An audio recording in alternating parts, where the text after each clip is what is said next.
Look who's back from his little timeout, we'll call it, by Stephen A. We've got Damian Woody in the house. And guys, it is a very tight race in the NFC West. Now, the Rams, they are in first place with an 8-4 record. Their final 4 remaining games on the schedule, they've got the Patriots, Jets, Seahawks, and the Cardinals. So, Stephen A., are the Rams going to win their division? I don't think so. That is unless they are in a tie and the Rams have the advantage in the tiebreaker because of divisional play. But I think that the 2 losses that they've had to the San Francisco 49ers are going to come back to haunt them.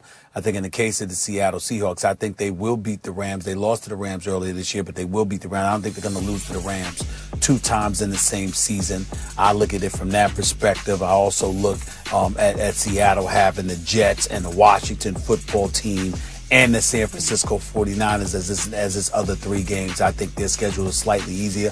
I think it's plausible that the Rams could lose 2 of their next 4 games, win 2, lose 2, finish the season at 10-6. Seattle finishes at 11-5, or they could both finish at 11-5, but Seattle beats them when they meet in a week or so. That's how I view the NFC West. I think it comes down to that, and I think Seattle wins the division. And I don't think that DK Metcalf is going to finish with just 2 receptions for 28 yards the next time they faced one another. And remember, they didn't have Carson the last time they played each other. They will have him this time around. That's why I picked Seattle. Seattle was my preseason pick. I went from the Saints to Seattle once Seattle made the move for Jamal Adams. I went back to the Saints once they picked up Quan Alexander. But we're talking about who could get out of the NFC. When I look at the division itself and who's likely to win it, I actually think it's the Los Angeles Rams right now. First of all, Seattle's not playing good football right now. In fact, they're playing their worst football of the year. There's plenty of time before the playoffs to get that right, but on the way, while you're figuring it out, you're going to lose some games. Now, it ain't going to be, you don't figure to the Jets. They both get the Jets, right? So those are wins. And so, you look at the Rams, you go, okay, well, they're playing the Patriots. Seahawks are playing the Jets. Advantage Seahawks, considering there are not that many games left, except then the Rams get the Jets. At any rate, it is going to come down to, Stephen A., what you identified, their head-to-head matchup. L.A. already won at home. If they can beat Seattle on the road, and given the way Seattle's playing, I think they can. In fact, I think they will. L.A. is likely to win the division. I like the Rams to win. They've been playing much better football than the Seahawks recently and beating quality teams. The loss to the Niners, who can surprise you on defense, even without Garoppolo, notwithstanding. LA is playing better at the right time. I expect them to win the season. I expect them to finish with the same record, but LA, having swept the season series, I'm predicting, gets the nod. They'll be the number 1 team in that division, if not in the playoffs out of that division. Yeah, I'm going to agree with Max. I think the LA Rams are going to win this division. I think when you look at what's really important at this time of year, you got to remember we're in December now. Teams are what they are, pretty much. And the one thing that we know about the Los Angeles Rams, they pack a defense. They got people on that side of the ball that can get after the quarterback and that can cover. Aaron Donald is the best player in the National Football League, in my opinion. And then you have Jalen Ramsey on the back end that can lock down any defender that any offense wants to throw at them. And so for me, the biggest question when you talk about the Los Angeles Rams is which Jared Goff is going to show up.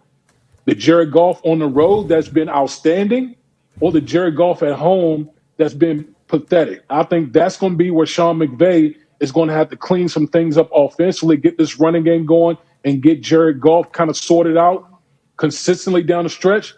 But defensively, at this time of year, the Rams pack a defense, and that means a lot when you're talking about going down the stretch and possibly winning the division. So I'm going with the Los Angeles Rams. Well, he threw for 302 yards on 27 for 37 passing in the first meeting against them. But as Max said earlier, to question the Los Angeles Rams, Jared Goff's inconsistencies, I may not think it may come into play with a lot of other teams, but against Seattle, a divisional foe, I definitely think it can come back to haunt them. I have no doubt what you said about their defense, Damian. I've been raving about them all year, and it's because of that. If they make the postseason, I think they'll be a huge threat because I think that you obviously me, the two things that travel anywhere you go, inclement weather and all, is a running game and defense. And they definitely have that on the defensive side of the ball. They definitely have some studs. But I just think that with Jared Goff, you just never know. And against Seattle and Russell Wilson, particularly with the division title on the line, if there was one time to bet against Jared Goff, it would be that. And I would choose to do so here. No, you see, I agree there would be a time to bet against Jared Goff, but I don't think the division title is what's going to motivate Russell Wilson. Russell Wilson is a money player, money on the line. Give me Russell Wilson over Jared Goff all day and twice on Sundays, apropos. But divisional title, no. Super Bowl title. Like that's why I like the Seahawks in the playoffs, Stephen A. You identified it. Once the playoffs begin and Russell Wilson knows, okay, here it is, I expect Seattle to be playing better and Russell Wilson to carry him. But just like you're both in the playoffs, who's going to get to be number one in the NFC West? I don't think that's enough motivation to have Russell Wilson snap into insane mode and carry a subpar defense. The last thing here, the one thing about Russell Wilson, he's been great, for most of the season. The thing I worry about is, can this Seahawks defense pick it up at all? Because we've seen the weight of that really start to affect Russell Wilson as of late because of turnover. He's not playing his best ball because one side of the ball is so lopsidedly playing better than the other side.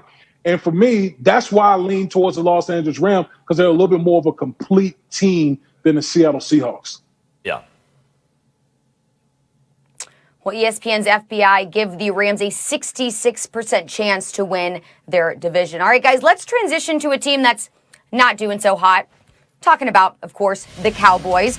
They are currently 1-6. That is since losing Dak Prescott to a season-ending ankle injury against the Giants in Week 5.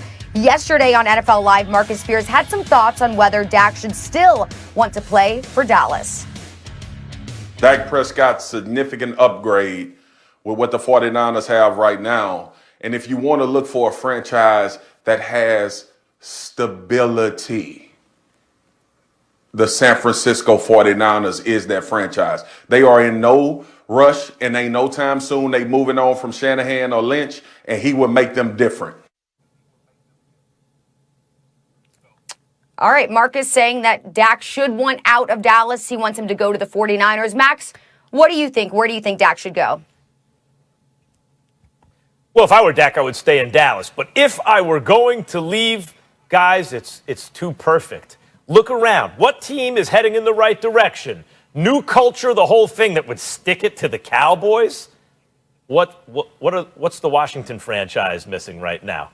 If Washington had a franchise quarterback, that's a whole new story, because they can play defense and Coach Ron Rivera has changed the culture. Could you imagine Dak going to Washington? This is, that's the rivalry, boy. I mean, look, you can also say Philadelphia, except it's a mess in Philly right now. I would stay away from that if I were Dak. The Giants are trending in the right direction, but they have an ascending young quarterback they spent a high draft pick on. And by the way, it looked like that was the right choice instead of Haskins, who Washington wound up with. I love